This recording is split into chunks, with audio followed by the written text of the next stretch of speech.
Cuban leader Raúl Castro's successor will face a perfect storm of challenges, starting with blustery ones coming from President Donald Trump's White House. As the problems continue to pile up, a deteriorating relationship with the Trump administration, Hurricane Irma, dwindling oil supplies from Venezuela and an economic malaise, the big question 3 months out from the expected transition is whether the threat of a return to the Cold War will keep Castro in power longer. Adding the fact that it will be an unprecedented political transition, the first non-Castro president of Cuba in more than 40 years, and the moment becomes even more delicate and potentially dangerous.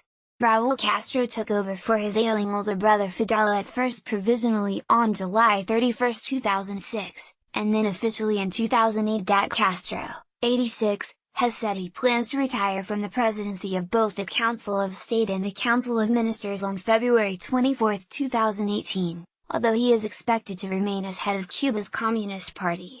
Never miss a local story. Sign up today for a free 30-day free trial of unlimited digital access. Subscribe now. Here are some analysts who think the accumulation of problems could delay the transition, but most are betting Castro will pass the torch as expected to Miguel Díaz-Canel, first vice president of the Council of State. Raúl Castro sits next to Miguel Díaz-Canel at a December 29, 2015, session of Cuba's National Assembly of People's Power.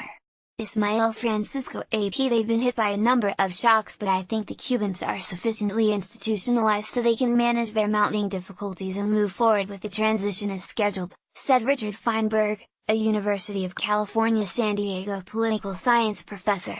They've not only been public about the transition, but they've been working on it for a long time. He said Cuba's Communist Party has lots of experience managing austerity. They held it together in the 1990s, after the collapse of Cuba's chief benefactor, the old Soviet Union, and technically they seem capable of weathering these storms. Domingo Macheski, a former Cuban intelligence analyst who now lives in Miami, thinks Castro might be reluctant to step down given the circumstances. The fatherland is in danger, it is facing very difficult economic circumstances plus the threat of aggression from a historical enemy.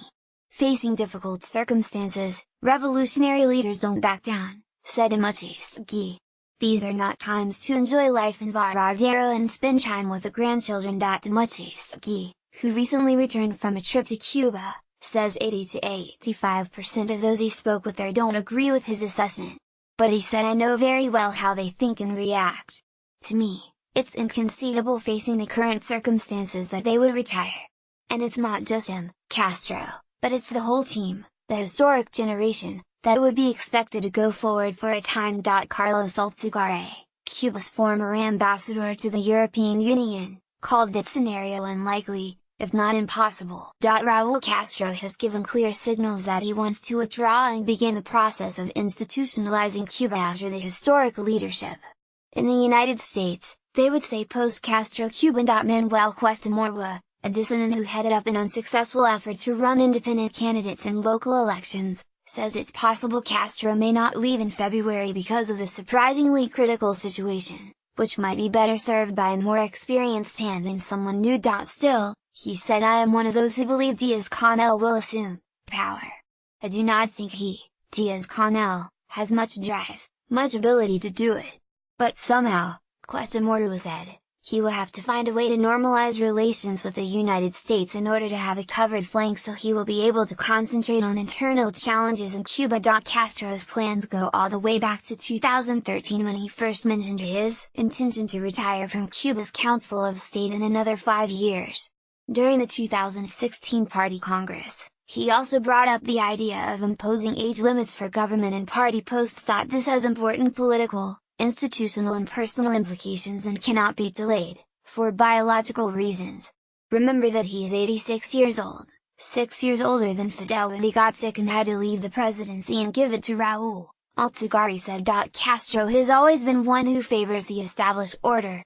He has proposed a maximum of 2 terms for Cuban officials, and it will not be he who makes the first exception, said Alzagare.